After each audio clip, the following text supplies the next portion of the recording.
Okay. So you was at Alto back in the day? Yeah, I was in Alto back in the day. What year? What year was that? I was in Alto. I got tried as an adult, and they sent me when I was 16, and it was in '73. Oh man, that was 4 years before I was born. Man, that thing was big. It was an experience because it was my first time. What was the charge? The charge was armed robbery. Well, back then we was robbing. I had this guy that we used to do burglarize when we were young, and then we had got so good with him being popular to another guy that used to work with.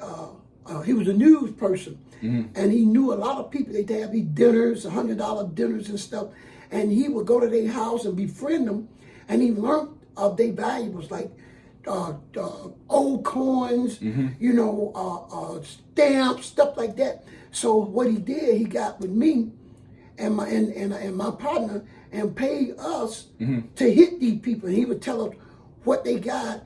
And he said, no, I don't care what you need, get out the house, everything yours, but make sure you get this. Yeah. And so what we would do, we'd go in there and take the people's stuff, make sure we get his stuff to the side, and he would take their stuff. Yeah. Well, one night we did it, and it just so happened that these people had a garden keeper.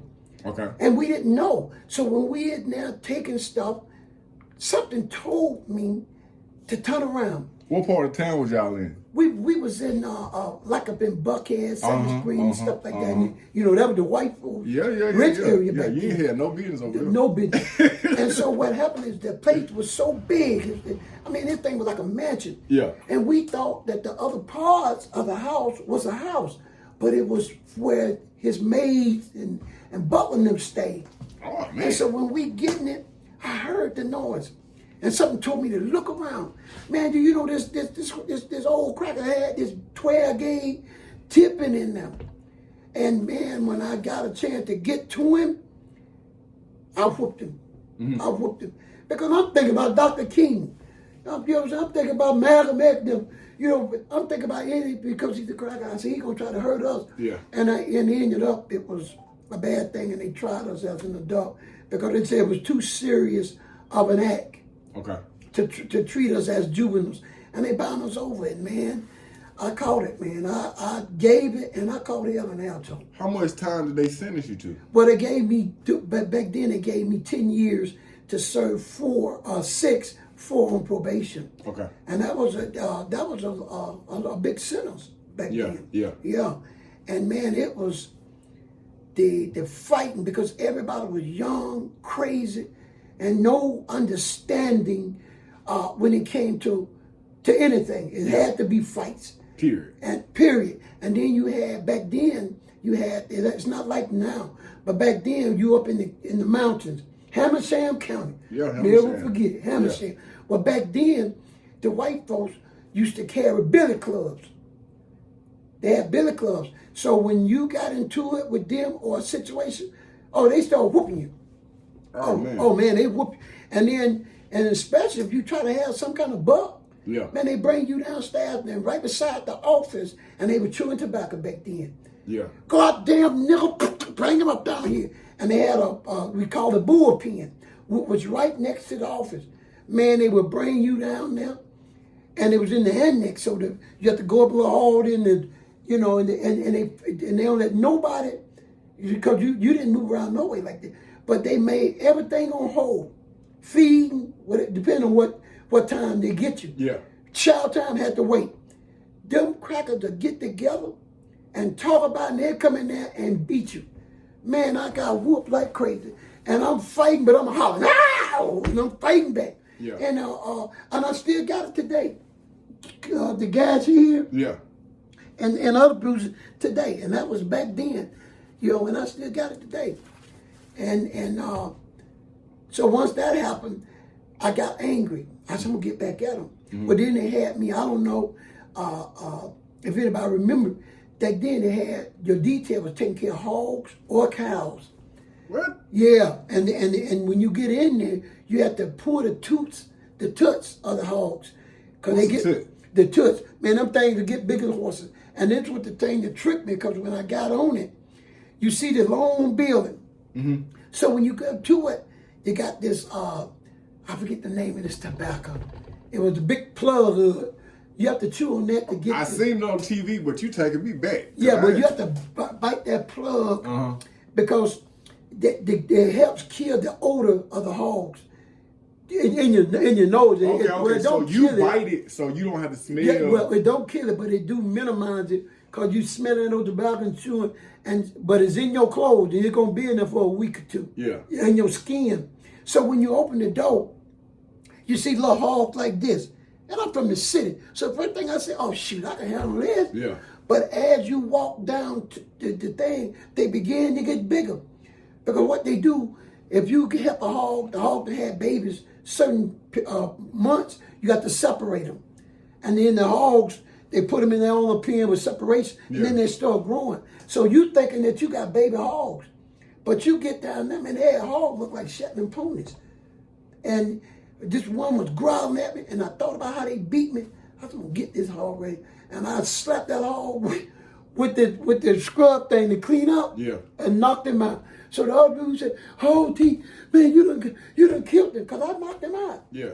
And now I'm scared because I'm letting this guy put fear in because he said, "Man, they gonna beat all of them." And I kept telling the hog, "Get up, hog! Get up, hog!" I'm shaking this hog, and I actually thought I killed the hog. But a few minutes later, he did and growled and got up. And everything. But yeah, man, it was. Do you remember what unit you was in? Or I was in 14. Okay. Yeah, and 14 was the end. Yeah. And back then, you had 10. So what happened is, before they can bring you on the compound, they lock you up in this shoe, which was the hole back then. Yeah. And they had these, people, since I went in the Fed, they call them gumps. But back then, we were sissies. And they would be the one that slide your tray up on there or bring you books. And I'm talking about, they look like, some of them look like real women. Yeah. And then once you get there, and then not only that, but they check your record. So your file of what type of person you are. Yeah. So if you're not able to take care of yourself, they used to have one down the hill around a fence called PMC. No, I'm gonna get it right. Because they had one for the old fogies, which was old men that there, but they was just they were there because they traveled from prison to prison doing construction work. Okay. And they had they kept them. But it was called, I'm gonna think of, but it was where you weren't able to take care of yourself. And it was way down there from the prison in a gate. I'm gonna call it in a minute. I'm gonna call it. I know what you're talking about. It's not the medical flow, but it's called something else. Infirmary? Not the infirmary. No, it wasn't the infirmary. It's a prison. But it was for, just say if me and you go and we're not able to take care of ourselves, and we didn't have that that killer mentality. Yeah. PSR. Peace. No. Protective custody? No, it's a prison. The name of it, I'll think of the name in a minute. But once that is stamped on your thing, that's where you go. Because you can't take care of yourself. You can't. Because once you get up there, you're going to be taken advantage of.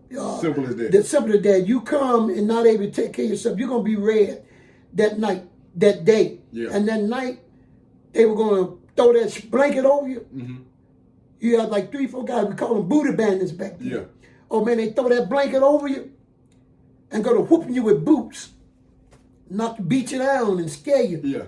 And then they take advantage of you. Yeah. Or if some of them would call themselves being smart. You get there, and even when you come on the compound, they deem you to be on that compound. Mm-hmm. You had guys that'll try you to see how you live. And what they'll do, if you look like you can fight or look like you ain't gonna take, they try you. Yeah. So what they do while you out doing whatever you're doing on the yard, they take a cake or some candy and put it under your pillow. Yeah. Or put it by your blanket and put the thing over it. So when you look, lay down and feel like, what the hell? And you lift it up, it's candy. Yeah. You don't know, you're looking around the big old dormitory, you don't know who. This is an open door. It's an open door back then. Okay. And so, so you looking at the candy and you done been on the yard or at detail. Mm-hmm. So you ain't thinking man, look. You looking around, they watching you, but you don't realize that they're watching you. Yeah, that's the moment of truth, right? The moment of truth. So what you do, you bust a cannon. If you ain't a gangster with it, and go to stand up and pull that knife and say, man, whoever did this, let's do it. Yeah. Because back then, if you stand up, they're going to take because back then you didn't have locker, you had locker boxes. Yeah. They'd take you back in that back, and everybody stack them lockers up and hide and sit on it. It's like a bike club. Yeah. And everybody surrounded so the police can't see if they happen to walk by and you way back there. And then you got your bandits. So while you getting ready to fight, and they had a fight game too called, if the guys that been there for years, they called it air toe shuffle. Yeah. Got to throw them hands. Yeah. And so what happened is when you back there getting ready, and they got everything blocked, then you got the bandits. They on the side now, with big jugs of Vaseline, and they letting you see it. Yeah. So if you go out, it's gonna be a long night. They're gonna be a long night. You're gonna be on Jerry Springer show. You understand me? And so when you go back there and you fight it out. Yeah. And if you win or you knock him out, then he a victim now. Yeah. And you see him again, he gonna have M&M candy on his lips and his thing for makeup. They're gonna rename them and everything. Oh yeah. Mike is no Mike no more. Mike is Michelle. Yeah. So you have to fight to survive like that. But here's the thing: if you do fight, and you got that mentality, you made up in your mind that I got to survive, and so now you saying to yourself, I'm gonna kill them before they kill me, because it's never about fight. It's about killing, because guys are there forever, and they got this way of they take their socks off, and if you sleeping in the skid row, now bear in mind you got bunk beds. Yeah. And you just say me and my partner cool, we done got it worked out in there that me and him sharing a bunk together. He on the top, I'm on the bottom, or vice versa. Yeah. And we got our locker. But if he got an issue with somebody, them brothers they got so slick and crafty to where they take their socks off. And if you sleeping way up there around other people, they be slick, because the police there, they can hear you. If you may holler out. So what they do, hear the scuffling. So what they do, they'll run. They get way back and they run and jive on their knees. And slide. And they could slide. Brother, them brother was so crafty with it. They could slide to your bunk and stop it with their hand. And you sleep now. And you don't hear them. And they kept going. Man, they stabbed you up. So I had this brother, man, he was cool, man. He was a homie. And me and him was vibing, and we needed each other. Yeah. You see, because both of us from Atlanta. Yeah. And it was like 3 people from Atlanta. Everybody else was hillbillies and stuff. Yeah. So I wake up one morning, because it do be hot. I wake up and I'm thinking that I was sweating. Yeah. I said, oh shit, man, I'm sweating. So I got ready to take my body, my white beater, because we call them gall shirts back then. I got to take my white beater off to wipe the sweat off from me and finish my little seat. It's bloody red. I said, what the hell? So the first thing I do, check myself and grab my knife. But you sleep with your knife. And it wasn't me. Man, the brother done slid on the floor and killed my celly. And I felt bad because I didn't hear it. You're supposed to be on the look. Yeah, they that smooth. They was that smooth, and I didn't hear it. You talking about some real shit. Yeah, like because some I didn't hear it. And it always affected me, because it was on my duty. Yeah, it was on your watch. It was on my watch. And the same about him. If I'm asleep, he got to watch me. We sleep at a certain time. When I get ready to go sleep, I hit it. Yeah. And I said, hey, baby, you got me. And I go sleep. But working in that hog farm all that day and it's hot, I let him down, man. I fell to damn sleep. And I never forgotten that. And I said, what the hell? I jumped up and I grabbed my knife, because I'm thinking they done hit me. That's his blood. And after look, you can see the blood dripping. Why they stab him up like that? What he did? Well, what he did is he done gambled. Okay. And I always tell him, leave the gambling alone. It's 3 things you don't want to do. You don't want to mess with the sisters because they married. When you get there, you watch. You're going to see that sister married to his husband. And then you got the newcomers that never been in trouble before. They make them their children.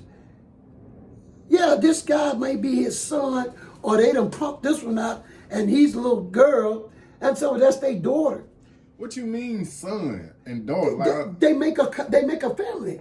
You got a brother got life sentence, and life it means life back then when you're under condition, and you got brother got concealed life. You got a life where you eligible for parole in 15 years, and 5 years every 5 years you can come up again. Right.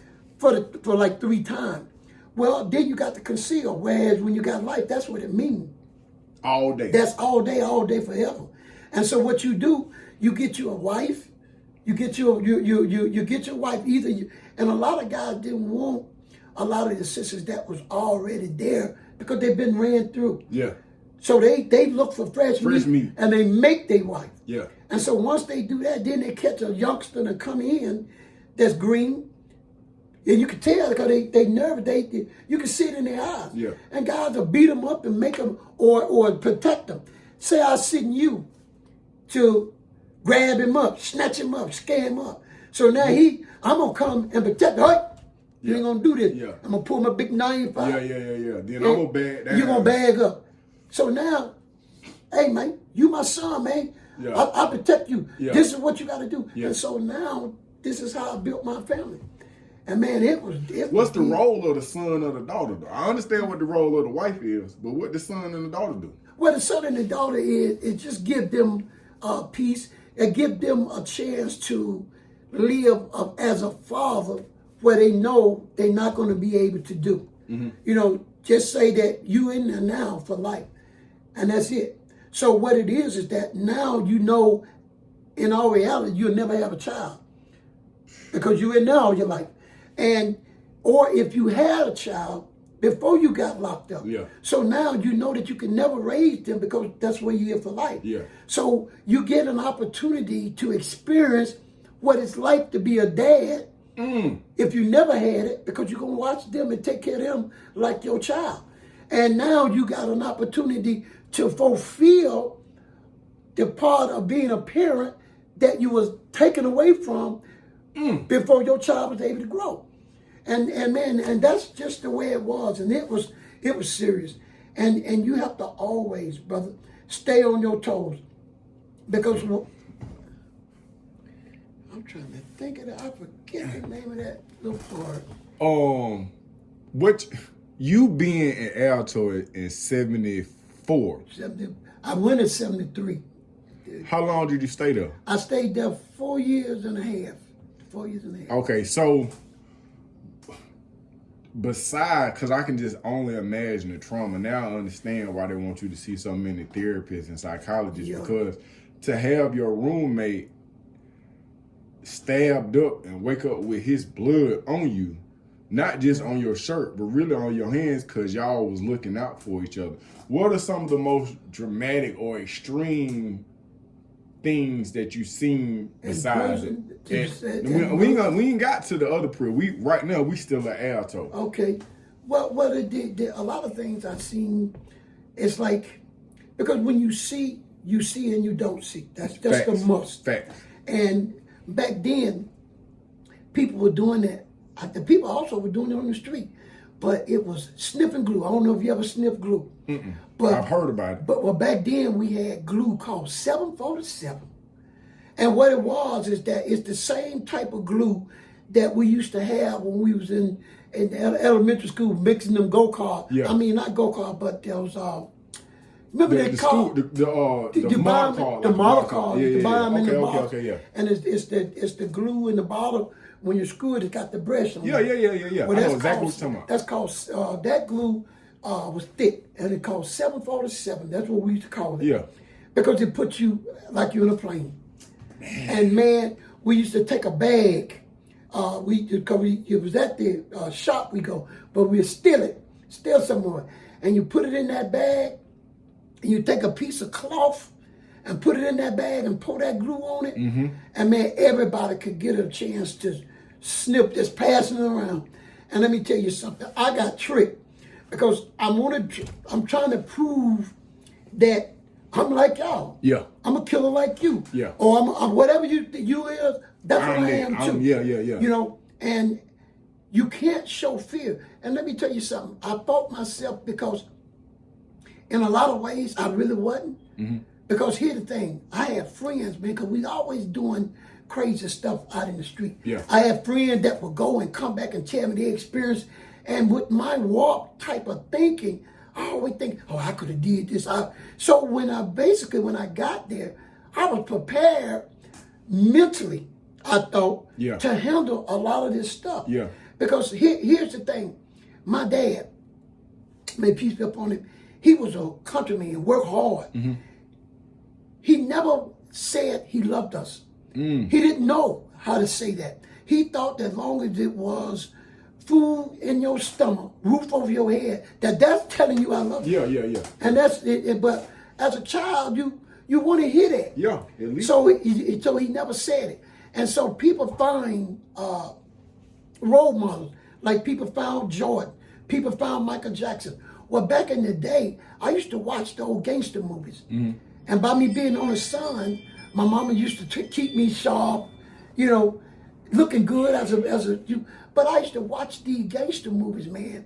And I became fascinated. These gangster movies, Humphrey Bogart, Captain and Lacey, they became my role models. You see, because they was gangsters, they was killing, they were doing stuff, and at the same time they would tell their son they love them and I'd kiss them like they were girls. Yeah. And I'm like, how come my daddy never do? And I really started wanting to be a gangster. Yeah. When the teacher asked us what we wanted to be, man, my schoolmate was talking about damn police, firemen. Man, I wanted to be a damn hitman. Yeah. Because that was my mentality, learning from them, and I wanted to be like them. And so I used to do stuff to be like a gangster, so my name could be talked about. Say back then, we get to fighting. Well, you might fight the dude and beat him up. That was good because that's where your reputation was, your hand. That day, they want to shoot you with everything. Yeah. 100 yards away. But back then, we used these. Close and personal, yeah. Yes, sir. And so what happened is, I had, in my mind, I had to stand out from everybody. So when we go to the park, Manor Park, back then at the dance hall, and everybody hanging out. So when you get into it with the neighborhoods, you had neighborhood, but I run into your neighborhood, we got to, well, my thing was, everybody would fight, and it was that. I had to do something extra. Yeah. And man, if I beat you, I remember I beat this guy up, and my warped mind told me, no, that ain't enough. People need to see this. So back in the day, they had them ant healed. All them red ants and stuff like. Man, I put a belt around his neck after I done beat him up, and I drag him and make him lay in them. And I kicked the pot. So I had to be talked about. Yeah. And my principals, my whole neighborhood, they janked me. That's why I went to prison, because they janked me. They tell me, back then, if you young, you go to training school. They called it reform school back then. Yeah. They tell me, you'll never go to reform school. You go on that chain gang. Yeah. That's the way the principals was. The vice principals, the teachers. So whenever you come to that school, your parents bring you to that school, they're going to give you the rules of the school. But guess what else they're going to do? What? They're going to give you the rules of me. They're going to tell you, this boy they call Terry. I'm telling you. And they're going to tell you that if you ever run into a block, don't turn your head, don't talk to them, don't be this. And if you have any trouble, come to us. Yeah. And because at lunch break, I'm going to find out. Me and my partner, we going to find out. Yeah. Because you fight it. Or he may tell me, you fight. But you're going to have to fight, and if you don't win, we're going to punish you.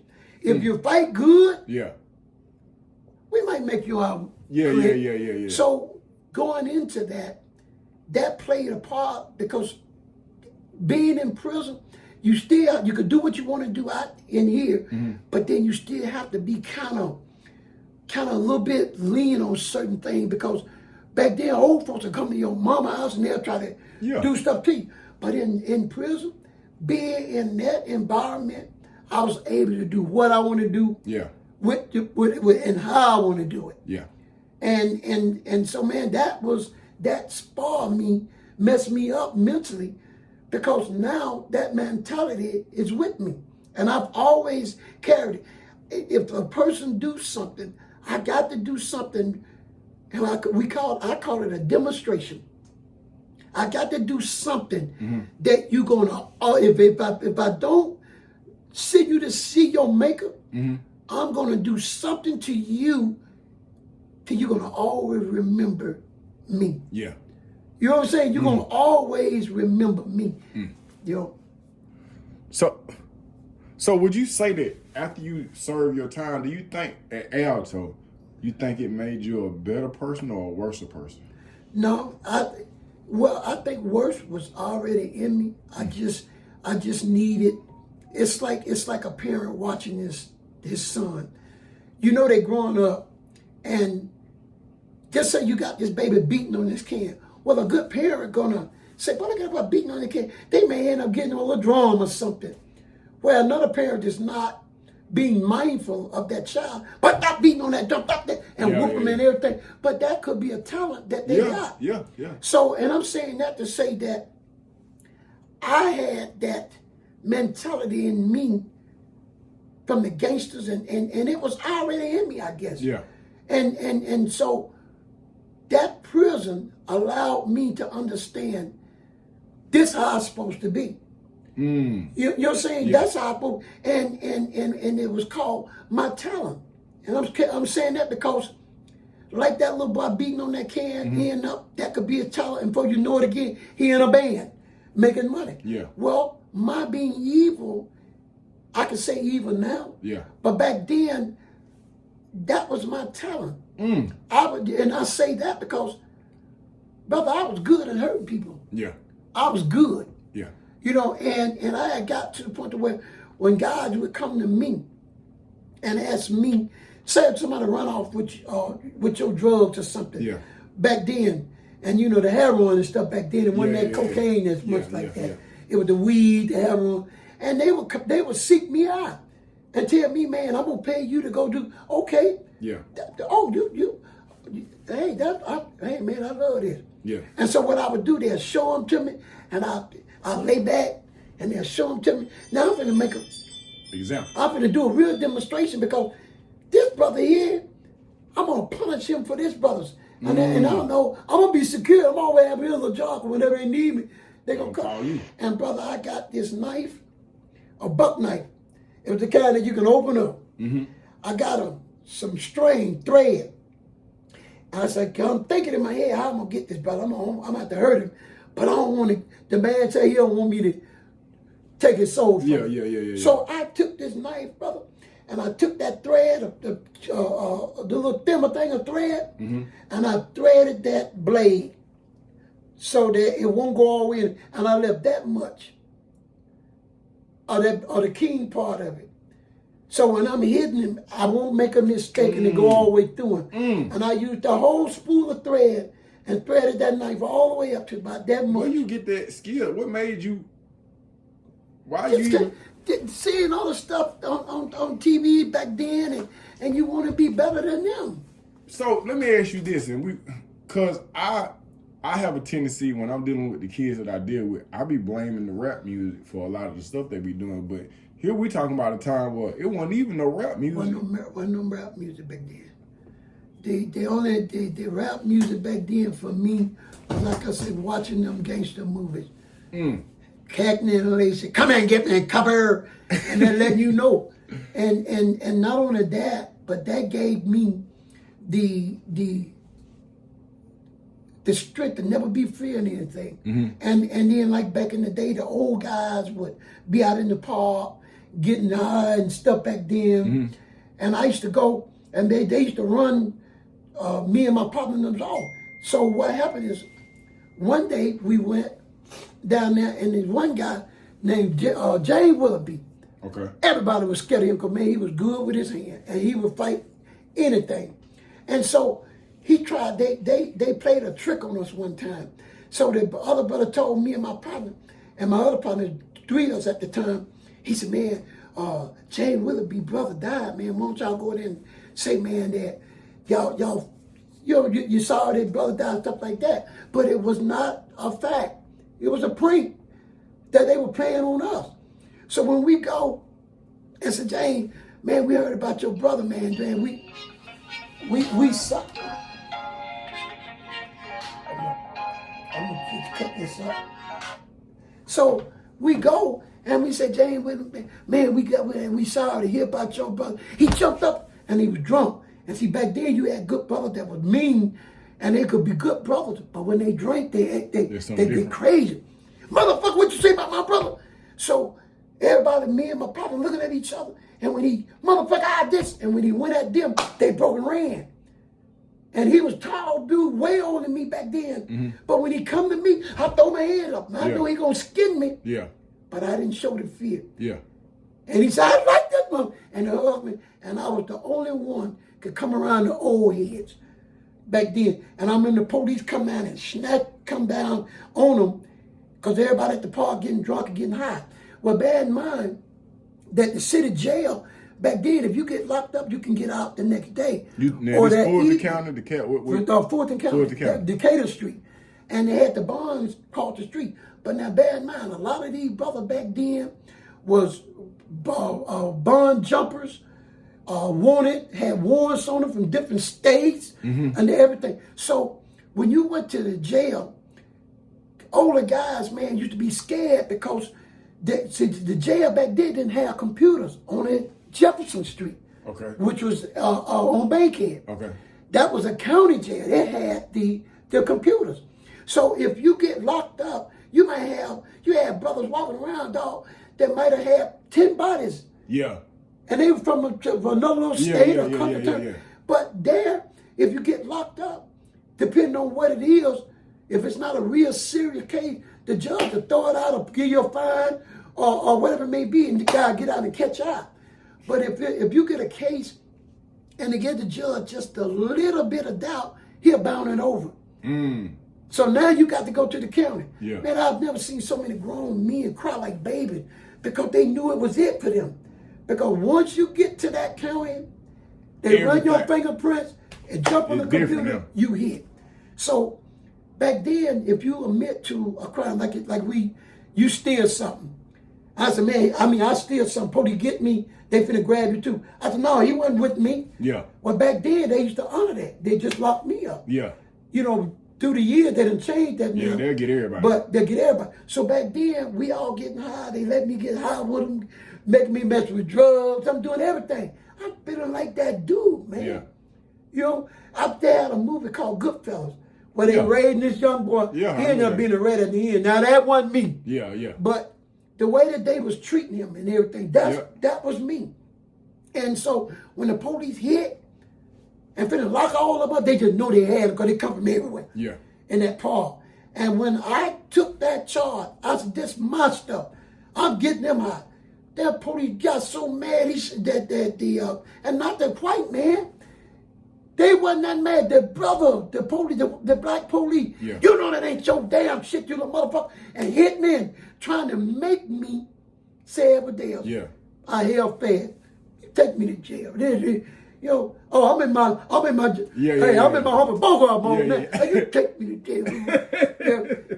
But when they did take me, but they had to let all of them go. And I'm telling them, them brothers, that made me big. Man, them brother was peeing bricks. Yeah. You see? And man, the only thing it had to take me to juvenile, call my mom. My mom come get me. Maybe you love your mom. Come get me. And I'm back out.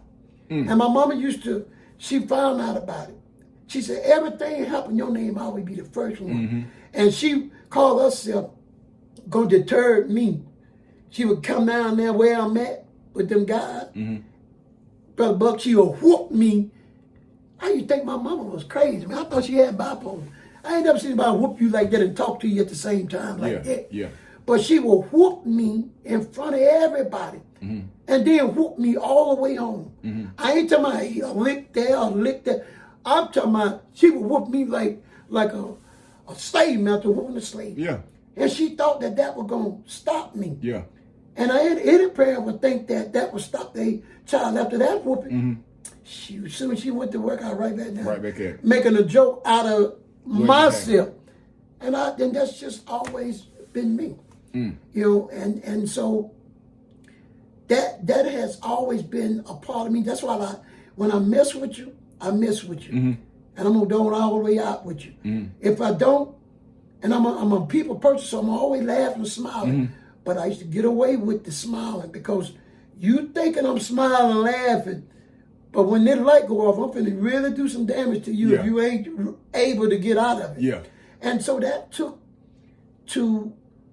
just in me. So now I get caught up on other cases.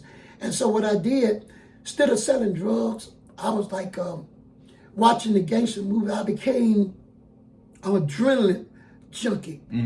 Drugs was making good money back then, but it didn't have that adrenaline. You see, I needed that adrenaline. And so that's why I started slinging that gun, robbing, from liquor store trucks to cigarette trucks to banks, whatever. And that's when I started my real act of being a career criminal.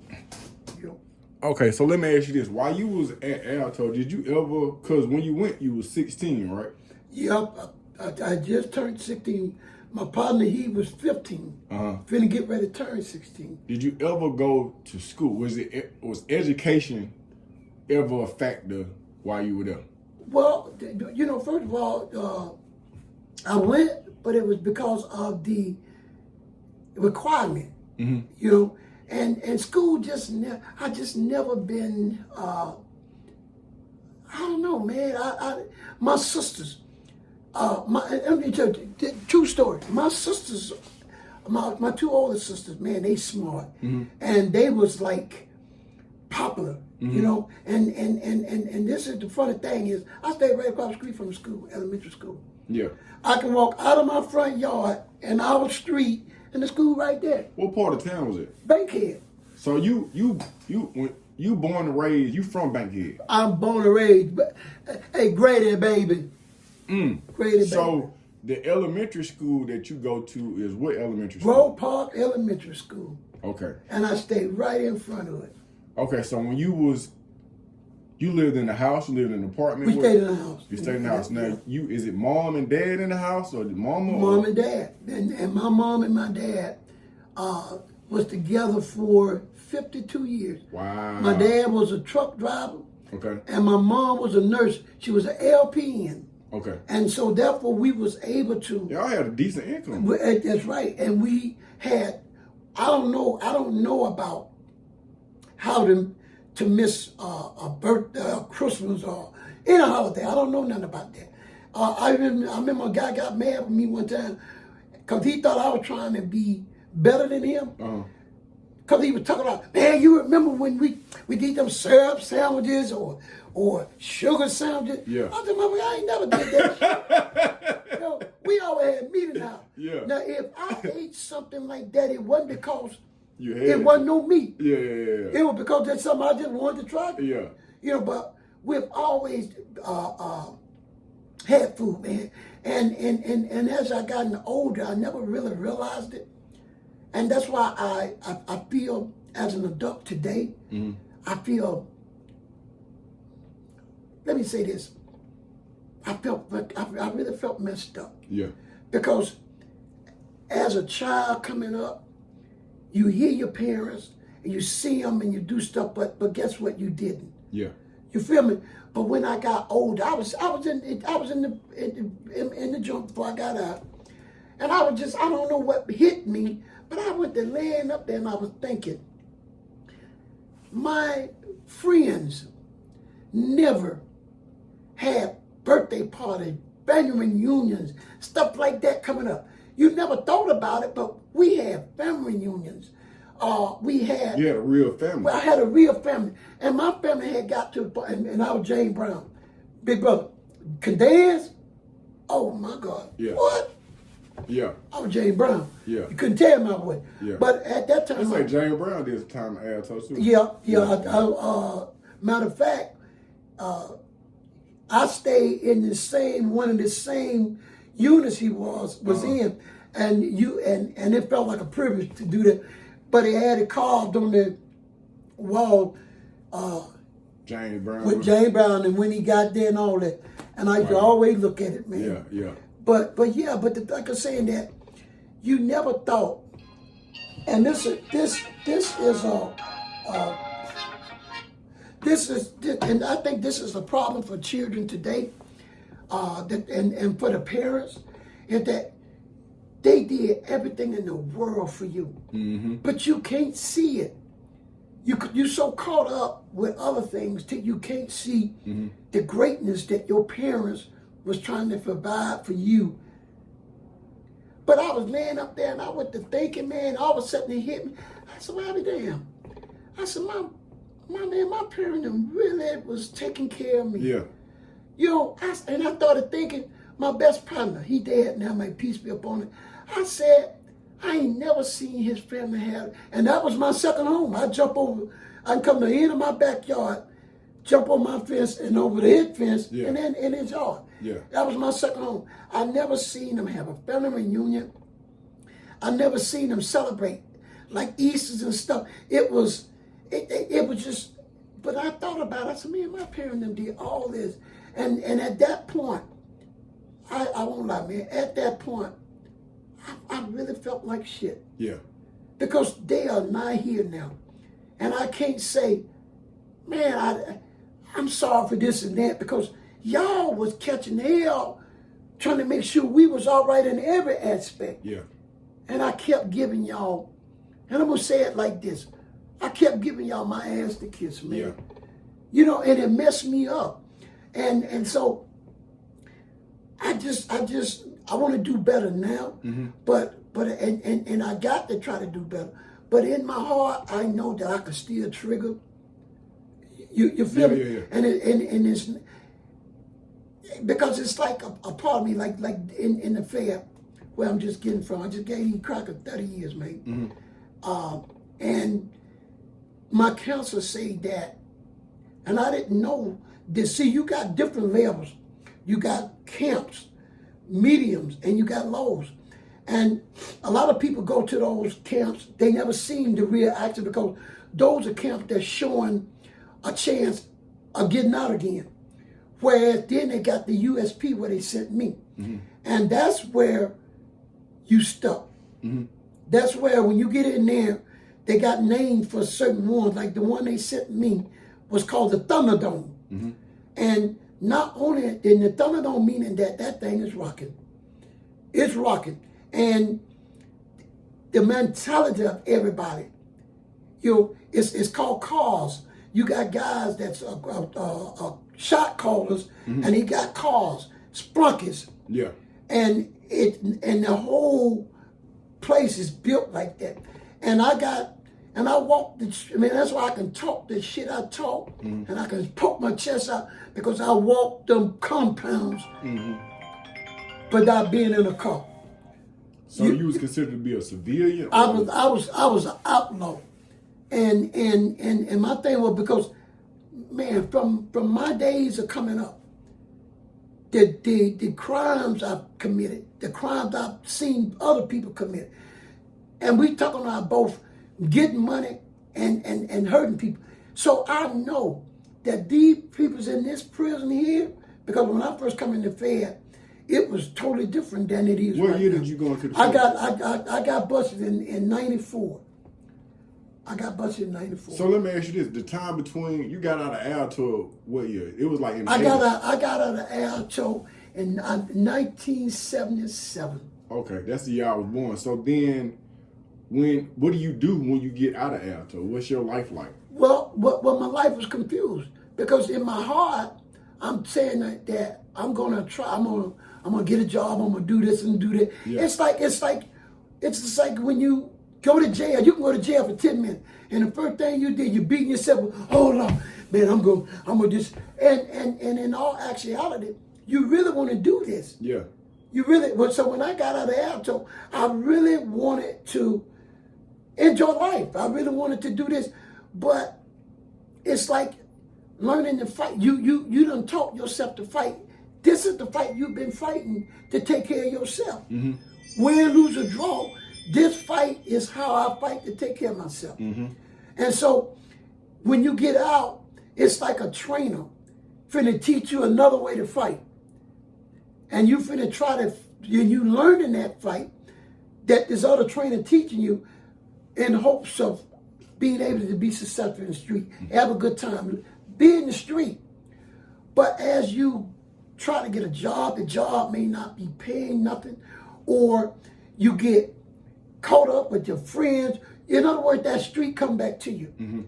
And when you get in trouble, meaning that you can't get this job, you done lost this job, you're all over the place. Cause you're just getting out and sometimes, man, Satan, you would let Satan drive you and you don't realize it. Because, man, I can't get this job or this job ain't paying enough. And then here's the big problem. Everybody having a good time. They got money. Yeah. They got cars, they got stuff. Because they ain't been locked up. Yeah. You ain't got none of that shit. Yeah. And so you're trying to work this job and you might get and back then, you get a job. Hell, you got to work this particular job I had. I couldn't get paid but once every 2 weeks. Yeah. Who in the hell do that? let me ask you this. So you, 77, you working, you try to get a job. Yeah. How long are you out before I got back in my shit? Yeah. It's shit. The minute I seen that check, yeah, I worked 2 damn weeks, and that little bit of ad check, I said, what the hell? And go back there, man, the partying was going on. The clubbing was good. Yeah. Nowadays, I see people killing you so bad now you can't do it back like you were back. Back then, the clubbing, it was on. So you're going to work 2 damn weeks, and you get this check. Now, bear in mind now, that little check might have been, $80, $100. And that was decent back then. Decent. Nothing big about it. Yeah. And you go by and back then you done did the time you ain't got no clothes, you done either got too big for it, trying to do your little damn push-ups and stuff. Yeah. So now you got to buy you something to wear. You buy you a pair of little shoe, little outfit. Guess what? 99.9, that check is gone. Yeah. So by the time you try to pay to get in that club, a couple $2 back then, hell, you might could get one drink. Yeah. That ain't enough, because everybody flossing. And the first thing you thinking, oh shit, man, I got to get back. Yeah. And so now, when I say that, you learned this fight because this fight has been giving you survival. It's been allowing you to eat, sleep, and feel good because you're getting fast money. Yeah. But it didn't mean necessarily you getting this money. Yeah. And like I say, that a trainer, when you getting out, it's like a trainer trying to teach you a new fight. You trying that. But once you get in that ring and a joker start beating on your ass, and I'm using that as an example, say the streets, it's starting to beat you with the reality of this is the way this street is. Guess what you gonna do?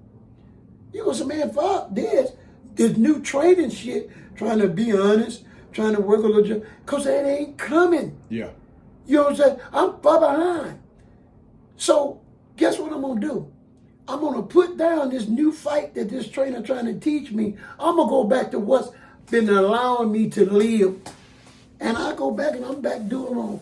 And before you know it, man, the first And when you say back raw, you back robbing, you back... I'm back getting money. Whatever. And this is the thing to that. It's like getting I read one time where it say, when you get hot, you chasing that hot. It say that one time is too much. And too much is not enough. And I'm saying that to say that once you start doing wrong, it's not enough. Because you got to come back. You got to be back where people can look at you now. Because right now you feel like you under a damn umbrella. Ain't nobody seeing you. Everybody else getting the spotlight. You ain't anybody seeing you. So I'm finna go back and do wrong so that I can shine now. Yeah. I'm finna claim my spot back. And not only am I trying to claim my spot back, I'm trying to claim a bigger spot. You see? these crackers owe me, man. I done crackers done locked me up. Yeah. I done did that time. These crackers owe me. Yeah.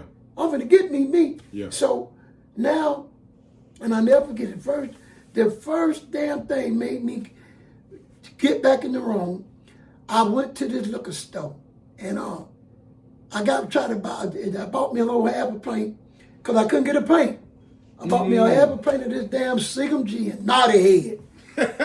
Man, and this man pulled up in this little van, and he was changing out cigarettes. Yeah. In that liquor store. Before I can go out that store, Satan tapped me on the back and look at all them damn cigarettes he got in that van. So the first thing I did, like, oh shit. And that's when I made up my mind.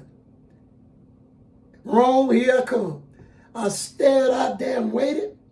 When that cracker came out to get back in that van, no, he came out to get the dolly. They put some cartons on, a few things of cotton sugar, taking that store. I looked around and everybody doing their thing, and we was in a nice little spot, kind of blind. When he opened that truck, never forget, so he opened that truck, I had already went to the car, and I had a piece of pipe or something. It wasn't a gun. I didn't have a gun because I hadn't had the time to try to find them. But I had something in my car that kind of bent, a piece of iron. So, but anyway, I put it in my shirt, and I put my hand like this, made it look like a gun. And so when he went behind, I come behind, and so what I do, I grab him by his pants back here and pull up like if he giving you a squeeze. Wait. I grabbed a wedgie. Yeah. I grabbed him, put up. I said, "You move, I'll kill you." I said, "I them bag up," and I had the thing. And I made sure he could see it. I act like I'm lifting it. Yeah. I damn near lifted too much. Could have seen it wasn't no gun. But I said, "You put your hand." I said, "Get him." And so when he got me to throw his hands up, I told you put your hand up. Yeah. Because he finna makes everybody look over there at us. Yeah. I told you, I said, put your hand in your pocket. Push him real deep. And he put his hand in his pocket real deep. I can sit down right there, cross your leg. And I went to just grab them keys. And I closed the door. I said, "Go get on over and sit down." And when you sit down, I cranked up that little van and caught out. And I went and started selling them cigarettes, them cartons of cigarettes at the stove. Yeah. And that was it. I was back in the game. I was back doing wrong. And thereafter, I've been doing wrong ever since. So you get off the cigarettes. You sell all the cigarettes? Or? Yeah. Man, the stove, only cigarettes. See, because once I did that, they sold so quick when I went to them stores, because I made a deal for the people to not only, because the stores selling them cigarettes, I made a deal with them so that I could get money and that they could make a profit. Yeah. And man, I sold the cigarette too quick because that van, one of the big vans, was nice. Yeah. So what I started doing, I was thinking, oh, well, I got to do something about them.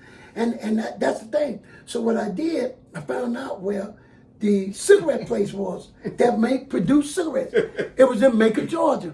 Okay. So what I did, I had to go where the product at. So what I did, I went and checked it all out. And so I seen how it was, and I seen it was a weight station where the truck got to come from that company, go to that weight station, the folks check it, and he in the wind.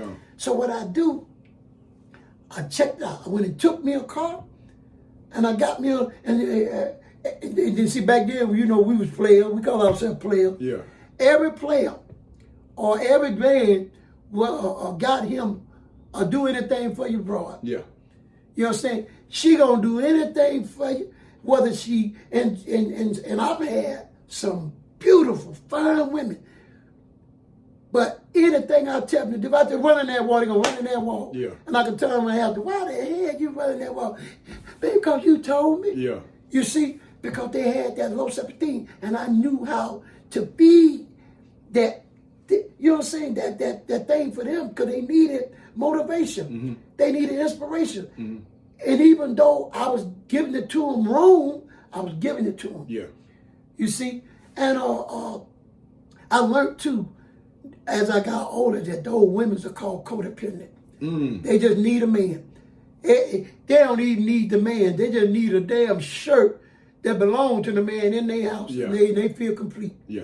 So I would get them and I have them fix their clothes, their shorts, or something where some flesh or potential flesh could be seen. So what I would do, I go to the company and I park and get down in the chair, in the seat and wait. And when the truck's coming off full of cigarettes, now these tractor trailer trucks. Yeah. I'm telling you, big brother, I believe, without a doubt, that I started these companies to start putting the big old numbers on top of the tractor trailer so the helicopter can see them from down, because I used to leave them trucks everywhere. I go to it, and once I did that first one, I was in there. And so what I did, I got to thinking, how can I stop the truck? Because once he come off of that way station, he gone. I got to get him before he get to where he going. Yeah. And I stole me a car, and I got it, and then I still too, and I had my girl to be in the car, and I fixed it where it looked like she need help. Yeah. And I come and I pull up on that truck, like when they coming off the ramp, I get in and kind of block them a little bit, being slow, and then she waving them down, and because you pick your man, I sit back and wait when they coming off, and I look. I can see the ones I want, because you got to read them. Because I look at this dude, I said, no, I ain't going to try this truck. Because this dude look like he made, I've had him jump and run and holler and try to get the police attention, anybody attention. So I said, no, you don't want him. And just bear in mind that it'll always be a senior with a worker. And I sit back, I said, that's the one I want. That's the one I want. And when I get them, so when they slowing up, because she blocking, I said, man, don't be scared again, because they ain't going to run into you. And she'll, hey, and she blocking them. Man, I get out my truck and crawl up, creep up the side and jump on the truck and put that pistol in there. I take that whole truck. I take the whole truck and fill up the U-Haul much as I can and leave the rest. Leave the truck on my way I left. And that was my way of getting money, to keep it going. And so I finally got tired, because I like to kill the dude once. Back then, crack started coming out. This in the 80s, crack started coming out. And so I was trying to hear the thing. When you take them big trucks like that, they got generic cigarettes. Back then, they was called Filter King. Unnamed name brand. Well, those cigarettes carry no seal. The name brand cigarette carry a gold seal, government seal, which was your Cools, your Munsters, your Newport, all those was gold seal cigarettes. So when I bet you I had about 200 cases of cigarettes in my house. The skinny is erexic, couldn't walk in my house. Because it was just cases of cigarettes. Cases everywhere. And so what happened is, I go to different stores and make deals with them. They're about all of the name brands, gold seal cigarettes. But the generics, they couldn't get them.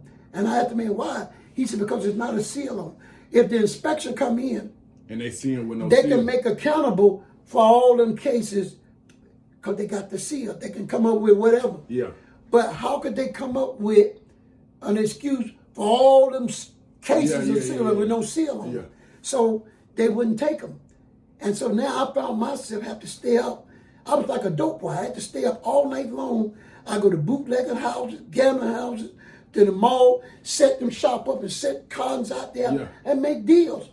And anybody, man, I had to get rid of them. And this one particular guy, and I had to keep my pistol back here.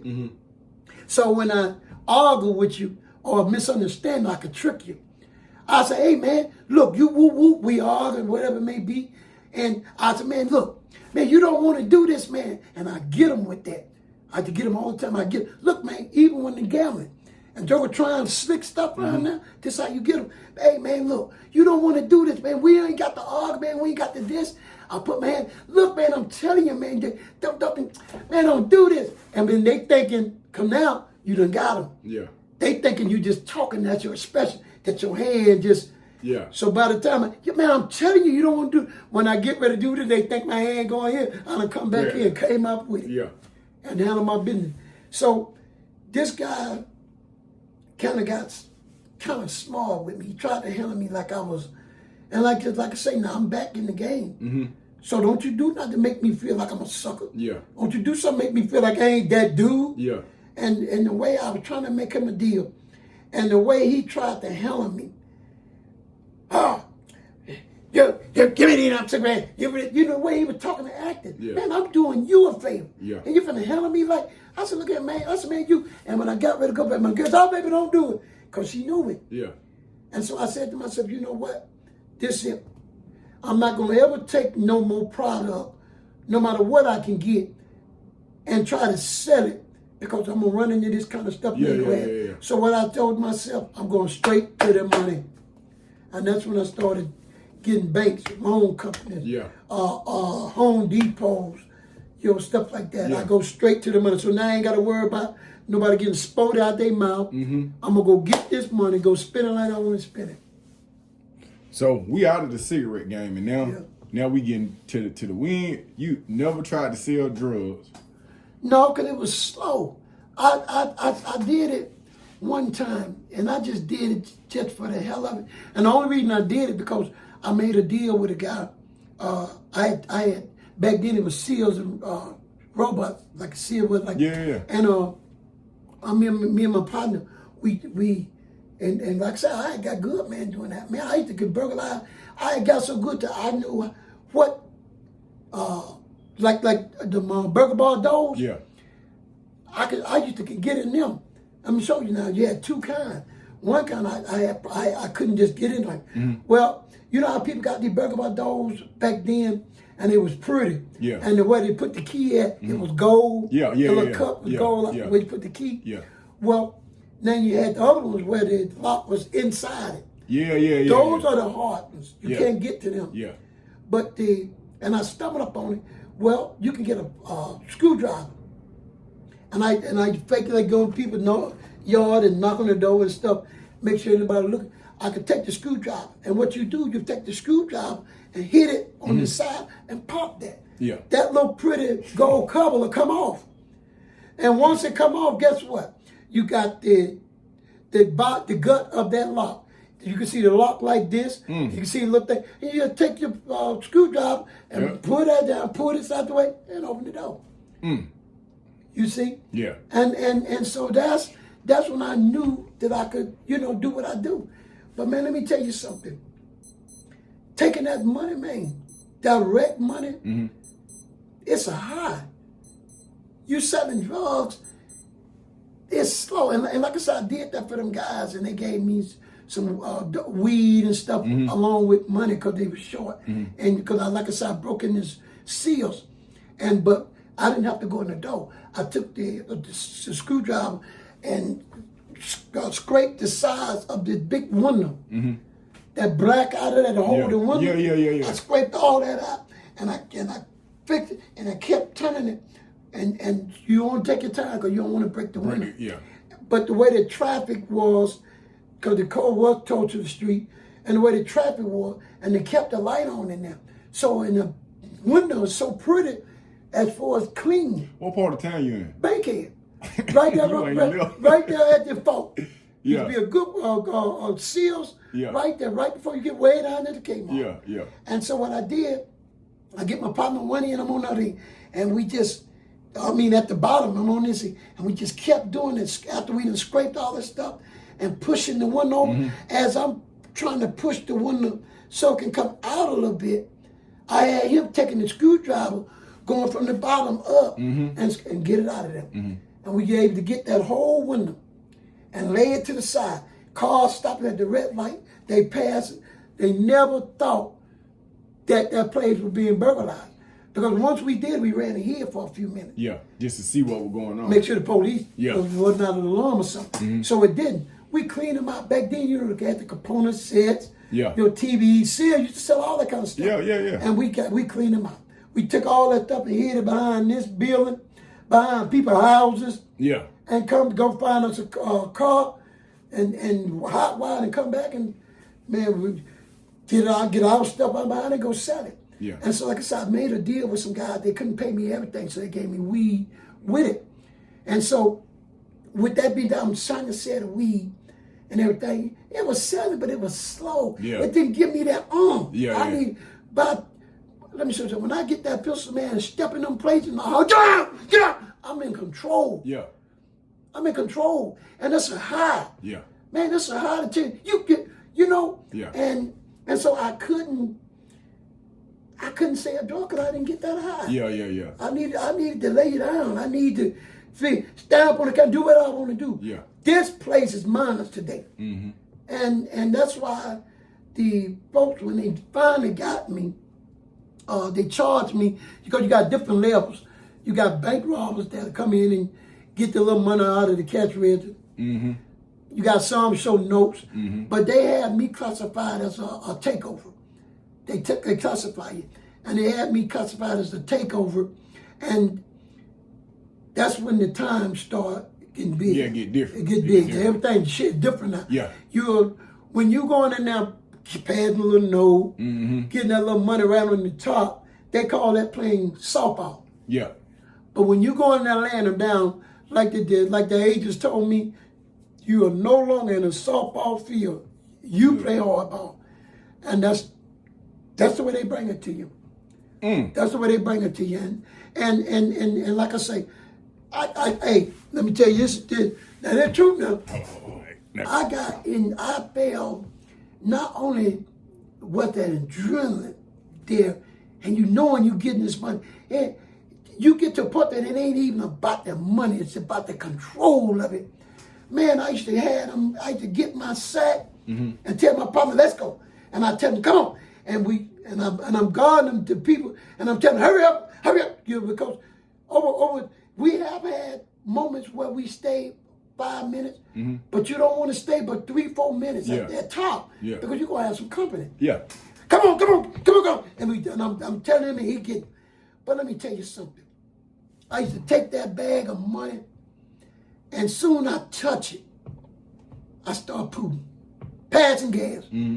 It was a high, dog. Yeah. I get that money, and I know the people in the bank thought, well, Lord, this boy should have took him a lunch before he came and robbed us. Yeah. I'm walking with that bag of money, and as I'm walking, Yeah.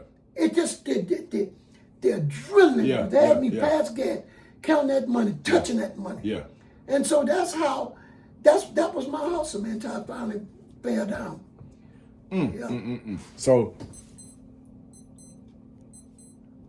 So what was the last lick that you hit? What sent you? Cause you didn't had this run in the 80s when you see the crack, but the dope too slow for you. You like to get straight to it. Straight to it. I can sympathize with that because I tried to sell drugs and I was like, they asked for credit. Yeah. I'm going to. And then you got to catch them up, want to be sharp with the money, bring in the game, man. No, I ain't not finna fight like that. So you didn't transition to the cigarettes, but not just the cigarettes, because you came up on the cigarettes, be a humble, and then you start seeing it, then it big, then you going straight to the bank, because now you going here to the bank, you running in these banks. So money. You run into a bank, is that what you get locked up for in 94? That's what I got knocked up for. What bank? The name of the bank now, there was South Trust, but now the name of and let me show you something. The funny thing, they done changed it from South Trust now to Trust. Oh, Truist. Truist, I mean. Yeah. Because it used to be SunTrust. It used to be SunTrust. They were my banks. And I hit some of them sometime today, and I come back the next day. You know, because their customer service has to order more money, and they ain't gonna think a fool gonna come back the next day, tear their head off. But here, a funny thing is, when I get out, now, I've been out now going on 2 months. Yeah. Do you know the woman I sleep with work for that same company? For that same company. She worked from home, and she doing on the computer. And she working for the same company. They done changed it, but it's true. It's true. Yeah, that's what I bank with. Yeah. So, what part of town is this last lick at? It's over still in the white folk neighborhood, over there in on Howell Mill Road, way out Howell Mill Road out there. See, here's the thing, you want to dress the part. Mm-hmm. You have to dress the part. But one thing about black people compared to in the black folks neighborhood compared to the white folk neighborhood, no matter how you dress, black people have a tendency to still kind of check you out. You know what I'm saying? I guess it's in her to do that. Yeah. Whereas in the white folks' neighborhood, when you walk up, they see you. And if you look like that part, that's it. They don't even worry about you no more. They doing their thing. And so that's what we did. And what messed us up was this. I shouldn't have, I messed up because my co-defendant didn't tell me. You know, because what we used to do is when we take money, we would go to his house and cut up the money. Okay. And his girl, his girlfriend, one his wife, his girlfriend, even his 2 daughters fell in love with me. And so what happened is, when we go to this house and cut up the money, then I go on and leave and everything. But what happened is she made a statement. And I didn't know. She said, oh, so that's how we able to do this and that. And I started trying to dress him like me. You know what I'm saying? Yeah. And so she made a statement. I ignored it. But she said, well, that's what I always want, a real man like that. He picked up on it. Now, here's the thing. I never knew. He didn't tell me that when I left, he beat her ass. He didn't tell me that. And only way I found out about it is when we go to court. What happened is, she worked at the bank. So because when I looked at the bank, I'm like, man, and I'm looking at it, it's got the protection window with the plastic glass and everything. So I said, man, he said, no, because when he had me to check it out with him, I'm checking out. I said, well, how the hell we can't, they got the plastic glass. And we can maybe do some things like that, make her put money in there, but I'm thinking a bigger picture. Yeah. He said, no, my old lady working there. And she told him that the armored truck come and bring the money. Okay, now you're talking my talk. So what we do, again, he never told me that he whooped her that night. Had he told me, then my whole perspective would have been totally different. Yeah. You see? So what we do, we get in there. And it was all in the news, papers, everything. So we come in there. So when we come in there, I got the mask that was clear. You know, we got the clear masks on. And so when you're turning your head and your wig and stuff, they can't see the mask.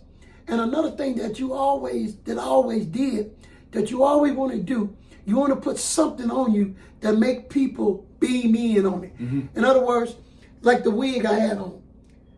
And this is purposely stuff I do. I take a piece of colorful thread or string or anything. Because here's the thing.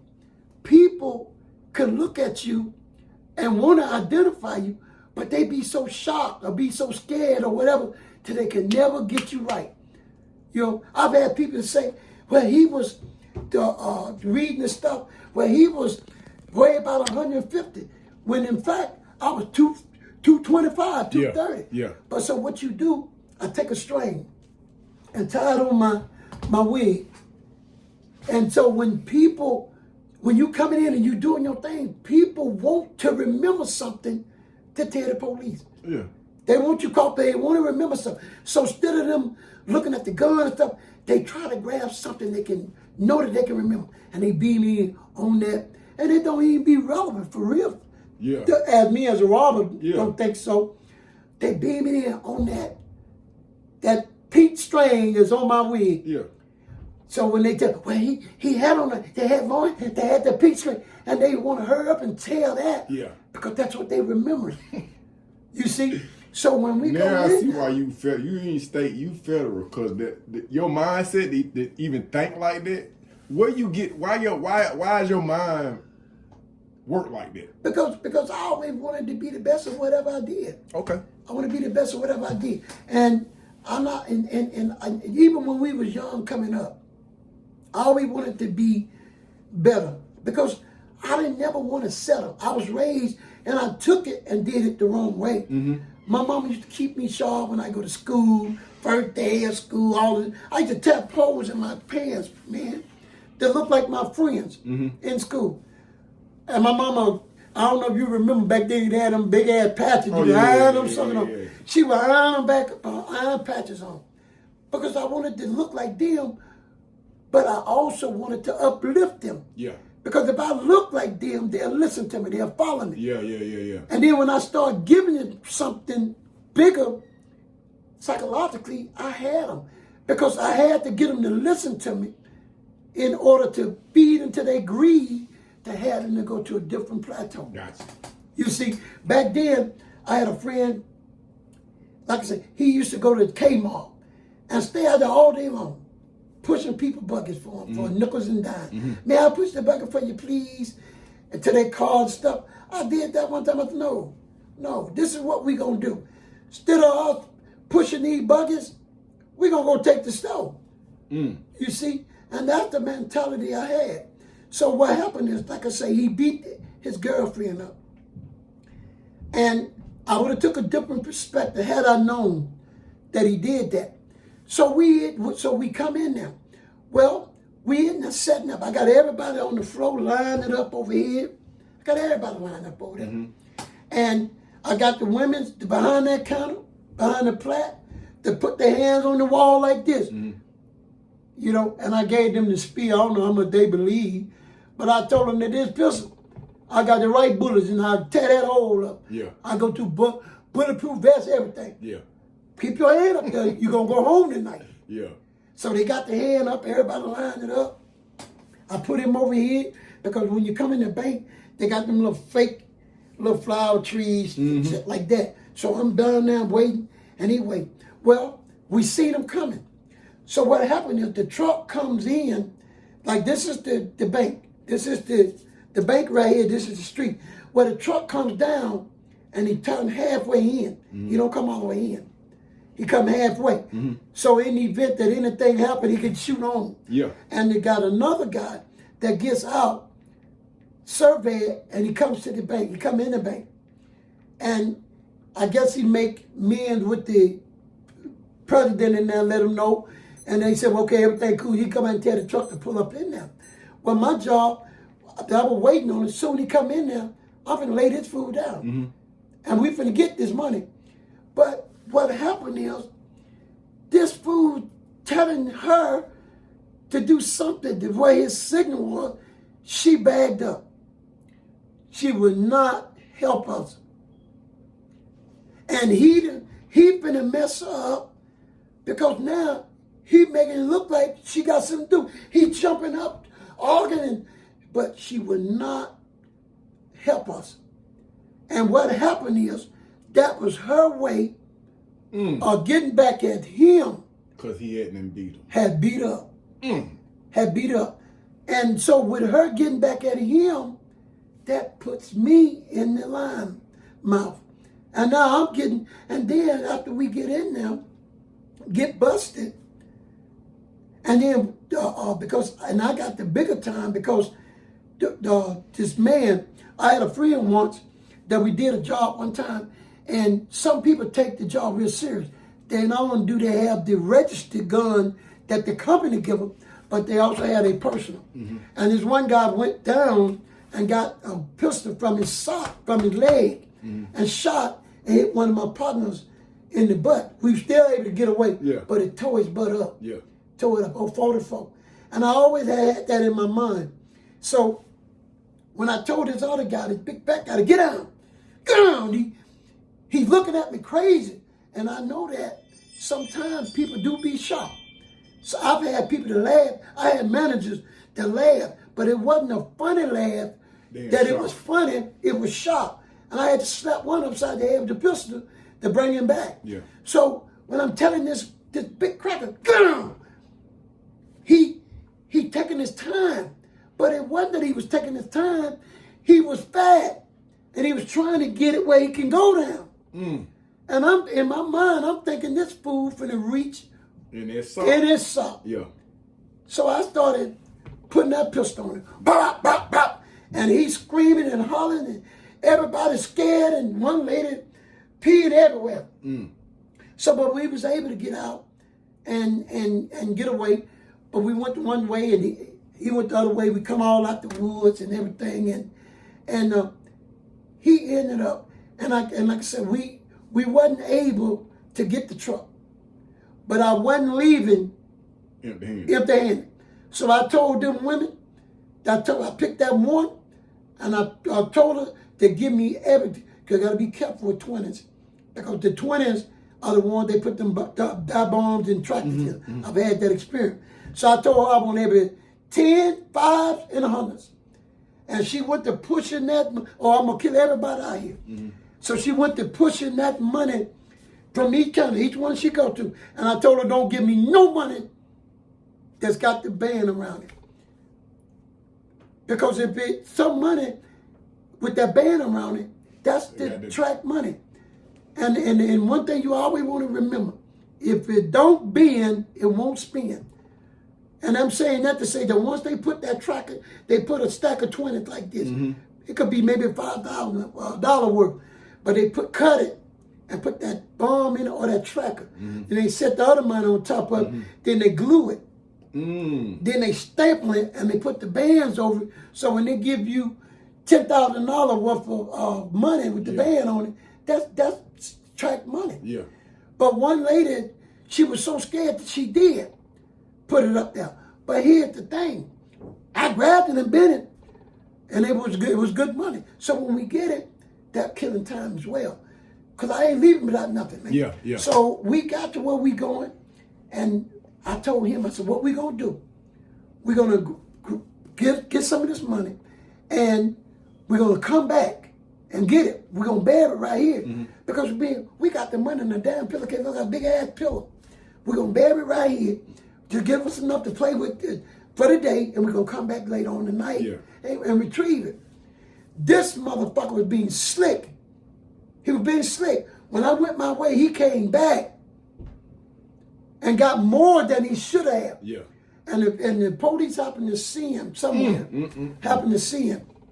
And I don't learn this until we have this hearing. This motherfucker fall on the ground and went to holler, oh, we robbed it. I know y'all gonna give me life. And so what he did, he was setting up the play to be the first one to tell. And he turned on me. He already had jealousy in his heart because his old lady was choosing on. Yeah, them folks knocked my head off, gave me all that time. And I caught hell with it, baby. So did you go to trial? Yeah, I had to. Because what they was trying to offer me, I was gonna get it at trial anyway. Yeah. And at least, like I told my lawyer said that I'm crazy. He said that you playing dice with your life like I'm at Vegas.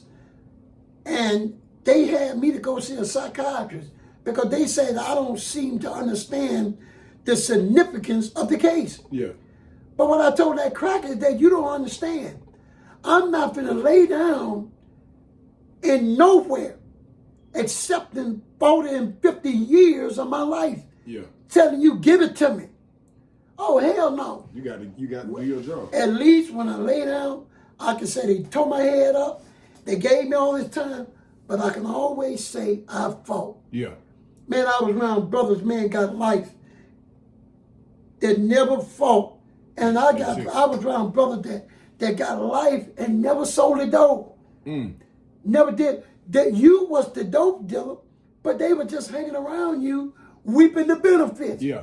But because them folks done scared them up, they took cases and never was guilty. Oh, you can't fight the Fed. Oh, man. And being the first time getting a guy to tell you, oh, man, you can't whoop the Fed. Man, they 95%, well, they 98 now. Yeah. But God will scare you in now to take all that time. And that's what makes the federal so powerful. And then they take lies. They'll know you lying. They'll know I'm lying on you. And they still use it. And use me to get on the stand and tell them lies.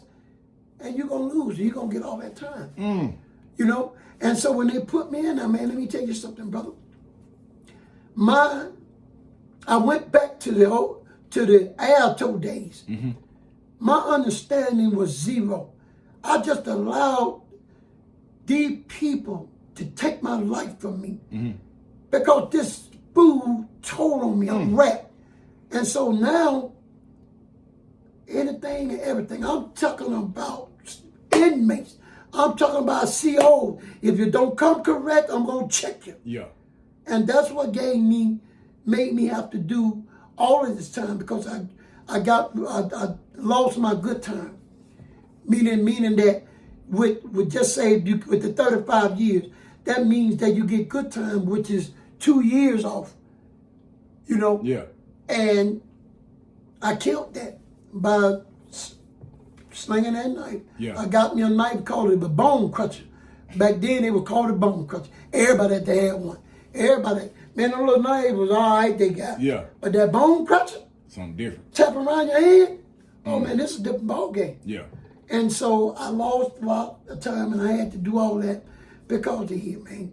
Let me tell you, they had this one guy, young guy, and I felt bad. I felt bad, it messed me up because he was a college student. And his dad, man, him and his dad was crazy about him. It reminded me of this, I can't remember the guy's name, but he had a son in the basketball, real light skin, high yellow. Always talked about his son and always with him. Well, this way it was. I'm gonna tell you, they got their own shoes. Got their own shoes and everything. I forgot their name. Yeah, he got the big baller brand tennis shoes, ball. Yeah, right. Well, this guy's son and his son was the same way. Well, his son went to college. Even though he stayed in the hood, he went to college. And on college break, he came home.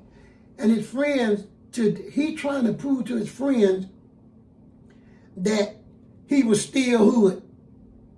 They ended up getting caught with a gun in the car. It wasn't his. He took the charge to protect his friend. Looking for some cred, man. Looking for some street cred. And because his dad spoke, his lawyer spoke, and because of his tremendous skills, the judge called himself giving him a break. So when you get sentenced, you can get the first end and they call the back end. And he's bound by that. So it may say 3 years is the less you can get. 15 is the most. So he got an option. You got to get sentenced in them, but he got an option to give you the first end or the back. So they gave him the first end so he can get back out and hopefully get back in college. Well, he there. He shouldn't have never been sent to the wall. And we call it the wall, it's the USP. You got, like I said, you got a medium, the camp, the lows.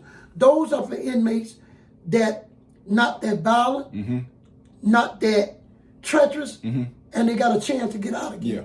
When they send you to the USP, we call it that Thunderdome. Ain't no more coming out of it. Yeah. If you catch a joker getting out, it's because he done won an appeal. But 99.9 of the people there, they there. Yeah. They there. And it has to go deal with misery to help you not think about your time. So you got to think to do dumb shit if you're not gambling all day, doing whatever it is. You got to do something, man, because it's going to be moments, big brother, that's going to hit you either watching TV. I'll sit there and watch TV crying like a damn drag queen because I'm seeing family, freedom. I'm seeing stuff that's happening. And indirectly, I would tell myself, damn, that was me. Yeah. Oh, that could have been me. Yeah. And you try to be cool with it, try to be power, and you try to, yeah. Yeah. And then you fake with the other eye. Yeah. Like 70 hours, but you're getting them tears out the way. Yeah. So he did the time, and he was just about ready to get out. I think he had like 6 months to go because he only had to do 85% of the 3. Well, his friend that he befriended, been there, gonna be there. He could joke. That boy could make you laugh at anything. Well, Stonewall been there. Stonewall had did like 35, 36 years. And he just gave up. Though he looked like a gorilla. His hair was so unkept till it done turned red looking.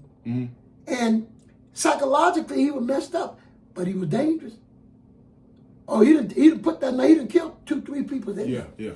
And so what happened is, and he was out of D.C. They say he had killed another guy in D.C. in Lawton. Yeah. Before they closed it down. But this Cause one, y'all you in Georgia now? What state? No, I'm in Leavenworth. Where's Leavenworth? Kansas City. Okay. Yeah, I'm in Kansas City. So what happened is, the young boy that had been there, making his young friend which is the young guy, laugh, which he made all of us laugh. We all out there laughing, and he could jump me. Look like, you ever seen somebody that you could look at, that you already smile, but you already know about that. That boy was good. Yeah. And so what happened is, he was joning Stonewall, but he wasn't doing it loudly so that Stonewall could hear it. He was doing all up in. Yeah. But Stonewall knew he was talking about him. So when it was time to go back in, the young boy stayed that did this, all of the good zoning stayed way down in this building. But his partner was with the young kid, stayed up there in that building. So what happened, Stonewall had to clean face. So what Stonewall do, he waited till the next move, because you got a 5-minute move every hour. You got 5 minutes to get to where you're going every hour. So when Stonewall came out, he came out with his knife. Nobody seen it. So I'm standing up here, everybody out laughing, talking, because back then you was able to smoke. We out there laughing, talking, smoking. All of a sudden, the young guy out, I'll never forget, he had a red and white Taster's Choice cup with his coffee in it. So when Stonewall come out, he couldn't get to the actual dude that was joining, because he was way down there in the building. Right. He didn't come out. So he gonna clean face by getting the one that was with him, that was laughing. So all of a sudden, I heard something, boop, and I seen the young boy fake like he was faking in a football, and ran toward me hollering. He's a big man, Tbone, big man, he got me. So in my mind, I'm thinking he only hit him with his hand because the way it sounds, poof. But Stonewall had like a 12-inch knife. It was like an ice pick. It goes like this. Then hit him in his heart. So when he get behind, he running. I said, get behind me, young buck, because everybody liked that young boy. We wanted him to be the one that got away, get out and go back to college, man. And he was funny. So when the dude run behind me, I seen him holding a cup that he leaned like this. And I'm like, you're going to be all right. And when Stonewall said, this motherfucker got to leave the compound. I said, stand back, Stonewall. Stand back. Now I done grabbed my knife. I said, I'm going to kill you, dude. Don't you come up on him. He said, no. Tbone, this motherfucker got to leave the compound. He got to leave this goddamn compound. I said, you better stay back. I said, I ain't going to tell you no more. And so I looked back at the youngster. He fell. He was laying on his back, but I don't see no blood. I'm thinking he just tired, scared, and then panicked, because that's what. So you could, let me tell you something, man. You could see this shit, hear about it, but it's reality. When your shit come to your face, you ain't ready like you thought. You ain't ready. I've had COs to try to help another inmate that got stuck up. I've seen them one CO grab his radio and went to save him, getting the man off of him. The man blood leaking like this. He asked him for help. The police looking at this blood, looking crazy, and this this motherfucker grabbed his walkie-talkie instead of calling 1010. This fool done forgot he damn a CO. He calling 911. Now, and then when he realized he was doing wrong, then that's when he hit the deuces. And they was able to help that situation. So with Stonewall doing that, I'm thinking the young brother passed out, because now he able to see shit at first hand. So I'm telling him, he said, no, Tbone, this motherfucker got to leave the compound. Leave the compound, motherfucker. And he kept trying to get to him. And I wasn't going to let him. So by that time, the CO seen it. Miss Wilkins, she ran and was trying to help the young boy. So I said, Miss Wilkins, I said, get him. I said, I got him. And I heard her say, oh my God. And when I heard it, I looked back, the young boy did like this, and then he slowly did like this. I'll never forget, just, and that was it. I heard him, Stonewall standing there, looking too. All of a sudden, he said, there that motherfucker go. That motherfucker gone now. He said, I salute you, motherfucker, for leaving the compound. And he salute this man's spirit. He looking in the air. I salute you, motherfucker. One shot, one kill. Then he walked over to the building, beside the building, and threw the knife, the big ass shank down. That motherfucker was nice. He threw it down. And he told them by the time the people got there, he said, I'm ready. One shot, one kill. That motherfucker ain't on the compound no more. And he did like this, they handcuffed him, and they took him home. That fucked with me. Yeah. Because man, I seen my son, man. Yeah. I seen my son. His brother done come and got killed, man, for over laughing at another man telling jokes. Everybody was laughing. But he had to get that guy back. And in order to get clean face, he killed the one that was with him. Yeah, man. It's been rides like that. Dead man's curve. No, dead man curve with the curve to come around. From the stove. From the stove. Yeah. From your unit, you had the main unit, which was 6, 5, and 6. But well, when I was there, you had the chaplain over here. Okay. You had the main unit, which was 5 and 6, because you had to go step down and go up the step. Yep. And then you had out here was the post office. That's where when it was mail call, you come out and go to them and ask them, did I get mail today? Give them your ID card. Oh man. Yeah. And then over here you had 9, 10, 11, 14, which was the annex. And then you had kitchen there. They had a kitchen over here. Back then you had them biscuits. We'd call them cat heads. Yeah. What? Them big biscuits? Yes, sir. Man, so they had them over here. The kitchen, no, it was over here. Then they changed it. A kitchen, I heard the guy was saying, I told him, no, the kitchen used to be over here, but they said it's over here now. Then you had the office. Then you had the bullpen where they whoop you. You know. So they had a place that was designated for ass whooping. Yeah. If you fucked up, and depending on how they feeling, because like I said, they was smoking, and them crackers, man, got to get this goddamn nigga down there, and they'll get you. It's 2 things: either, depending on what CO get you, they'll either make you sit there, because there wasn't no chairs, and then just concrete in the fucking thing. So you go in there, you have to sit in there. They might make you sit in there from that morning to a time for that CO to get off on the next shift. He may tell the other CO, woo, woo, woo, woo, woo. And then your ass is there till 11, 12 o'clock, whatever it may be. So I'm saying what are you sitting on? Concrete. Man, you sit on that concrete, that shit be so hard, your head be numb. And that's just the way it was. And then again, like they whooped me. Now, what got me is they wanted me to tell. I wasn't going to do that shit. Yeah. What happened is, one to see we were going up the line, and somebody hollered and said something crazy to the CO. You sucker motherfucker. God damn it, who said that? And that old snuff shit coming out of their mouth.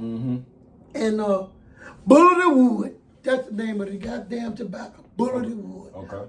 And so they said, well, goddamn, whoever said you ain't gonna eat till you goddamn tell it, you know.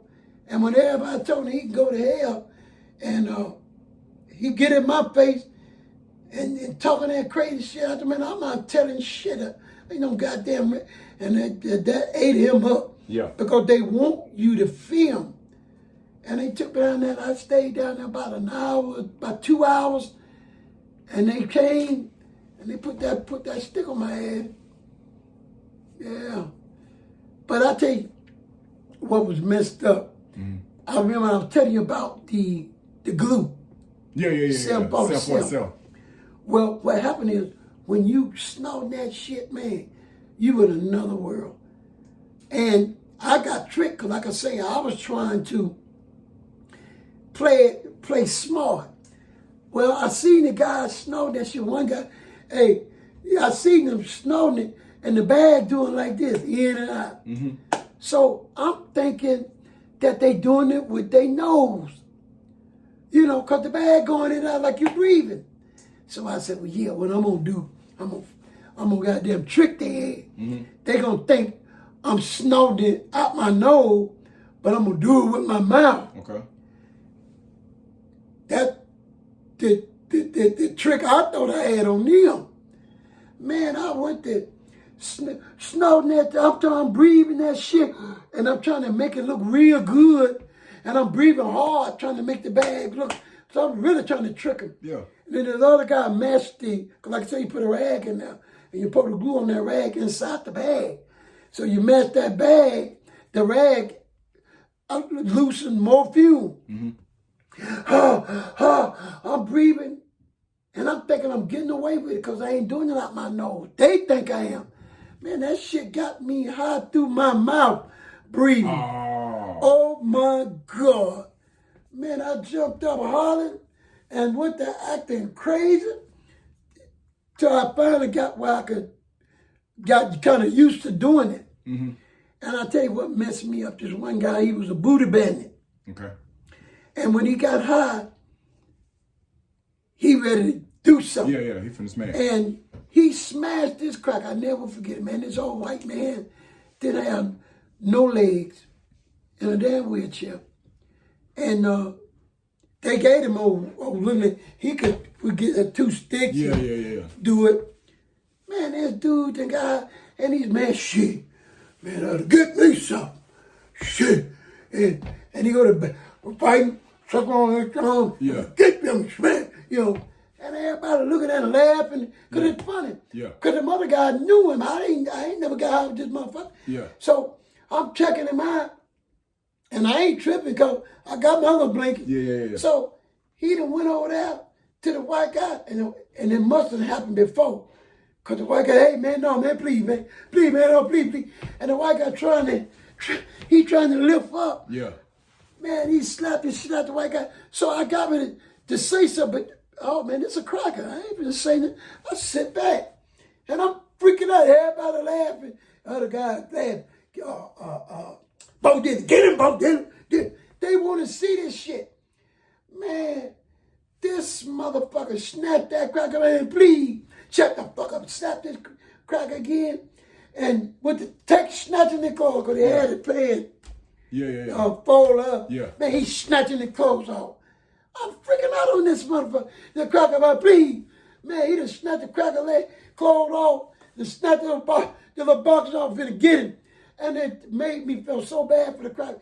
Because you see it, little leg like this, because they cut to his knee, and they just kick it. Oh, no. His little leg just kick it. Dude, them flipped him over like a pancake and just tearing him up. Oh, the little leg just kicking. I said, man, this is some right there in front of everybody. In front of man, shit, they don't give a damn. Take that button, put you on that bottom bunk. She tore his ass up. I said, man, this is some crazy shit. This is some crazy shit here, man.